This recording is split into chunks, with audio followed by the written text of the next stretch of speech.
আসসালামু আলাইকুম সুপ্রিয় দর্শক, কেমন আছেন সবাই? আপনারা নিশ্চয়ই টাইটেল এবং থাম্বনেল দেখে বুঝতে পারছেন যে আমি আসলে কোন বিষয়টি নিয়ে আলোচনা করব। আমি আজকে আলোচনা করব বাংলাদেশের সবচেয়ে ট্রলের শিকার হওয়া ক্রিকেটার নাজমুল হোসেন শান্তকে নিয়ে।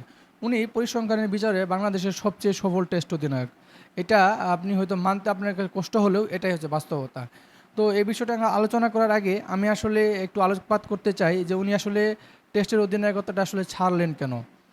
আপনি একটা বিষয় খেয়াল করেন, আমিনুল ইসলাম বুলবুলের পরিচালিত যে ক্রিকেট বোর্ড, এটা আসলে যত ভালো কাজই করুক, কিন্তু ওই নাজমুল হোসেন শান্তর কাছ থেকে যেই পদ্ধতিতে বা যেইভাবে ওয়ানডে অধিনায়কত্ব কেড়ে নেওয়া হয়েছে সেটা কখনোই সাপোর্ট করার মতো নয়। কারণ হচ্ছে বাংলাদেশ জাতীয় ক্রিকেট দলের অধিনায়কত্ব তাকে সরিয়ে দেওয়া হচ্ছে, অথচ উনি জানেন না। ইভেন কি ওনার কোচ, বাংলাদেশের জাতীয় দলের ক্রিকেট দলের যে কোচ, সেই কোচ পর্যন্ত জানেন না। হ্যাঁ, উনি যখন শ্রীলঙ্কার বিপক্ষে টেস্ট দলের এই সংবাদ সম্মেলন করার পরে উনি যখন আসতেছিলেন তখন তাকে জানানো হয়, এবং ওই মুহূর্তে যে বাংলাদেশ জাতীয় দলের প্রধান কোচ উনি যে বলেন যে নাজমুল, চলো আমরা একটু বাংলাদেশের এই যে ওয়ানডে দল নিয়ে একটু কথা বলি। তখন নাজমুল হোসেন শান্ত বলেছিলেন যে আমি এই মুহূর্তে আর বাংলাদেশের ওয়ানডে দলের অধিনায়ক নেই, নতুন অধিনায়ক, আপনি তার সাথে কথা বলেন।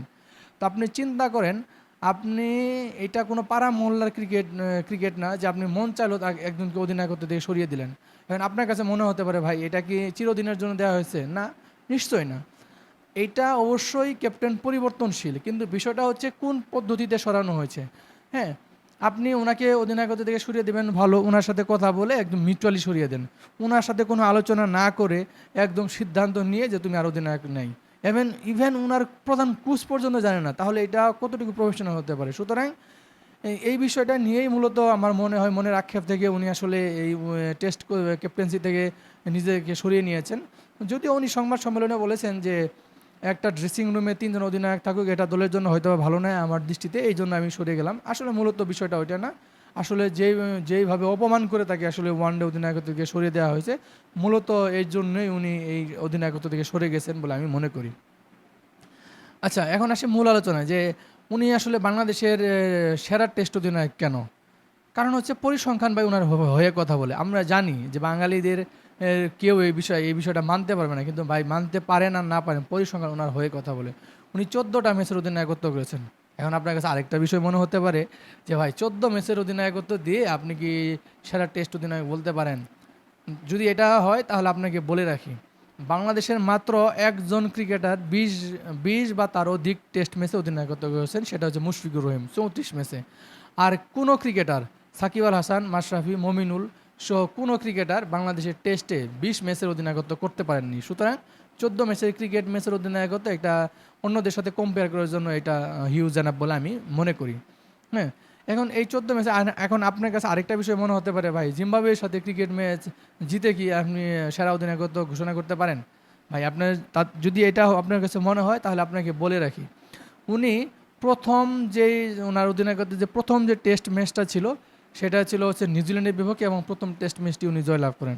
তার চেয়ে বড় কথা, বাংলাদেশের টেস্ট ক্রিকেট ইতিহাসের সবচেয়ে ঐতিহাসিক যে সিরিজ জয় যেটা, সেটা হচ্ছে পাকিস্তানে গিয়ে পাকিস্তানের মাটি থেকে পাকিস্তানকে হোয়াইট ওয়াশ করে আসা, 2-0 টেস্ট ম্যাচ জিতে আসা। তো সেটা হচ্ছে নাজমুল হোসেন শান্তর অধিনায়কত্বের সময়ে। আর আরেকটি ম্যাচ উনি জয়লাভ করেছেন জিম্বাবুয়ের বিপক্ষে, আর একটা টেস্ট উনি ড্র করেছেন, সেটা হচ্ছে এই যে শ্রীলঙ্কার বিপক্ষে যে প্রথম টেস্ট হলো সেটাতে।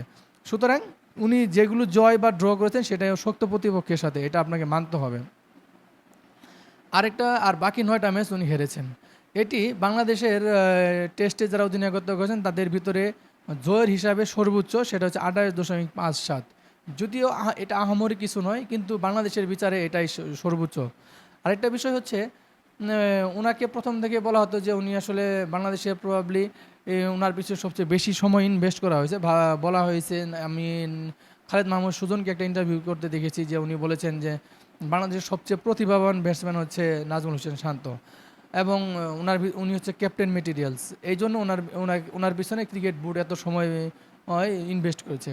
তো উনি যে আসলে ক্যাপ্টেন মেটেরিয়ালস, এটার আরেকটা প্রমাণ উনি রেখেছেন, সেটা হচ্ছে ওনার টেস্টে কেরিয়ার গড় যেখানে 32.19, সেখানে তার আর অধিনায়ক হিসেবে কেরিয়ার গড় হচ্ছে 36.24। হ্যাঁ, উনি 7টা টেস্টে সেঞ্চুরি করেছেন, তার 3টি করেছেন হচ্ছে এই অধিনায়ক হিসেবে। তো তো আপনারা নিশ্চয়ই বুঝতে পারছেন যে ওনাকে যে আসলে টেস্ট মেটেরিয়াল মানে ক্যাপ্টেন মেটেরিয়াল ভাবা হতো, এটার আসলে যথার্থতা রয়েছে। উনি ক্যাপ্টেন্সির ভারে নুজ্জ না হইয়া মূলত বুক চিতিয়ে লড়াই করেছেন। এখন আপনি বলতে পারেন ভাই 36.24 গড়ে কি এটা কি বুক চিতিয়ে লড়াই করা? ভাই বাংলাদেশের বিচার আপনাকে মনে করতে হবে।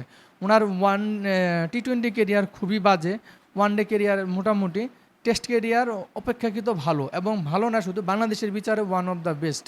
সুতরাং এটা আপনাকে মানতে হবে। আপনি যতই নাজমুল হোসেন শান্তকে অপছন্দ করেন, যতই তাকে নিয়ে ট্রল করেন, কিন্তু পরিসংখ্যান আপনাকে বলছে যে নাজমুল হোসেন শান্ত বাংলাদেশের সবচেয়ে সফল টেস্ট ক্যাপ্টেন।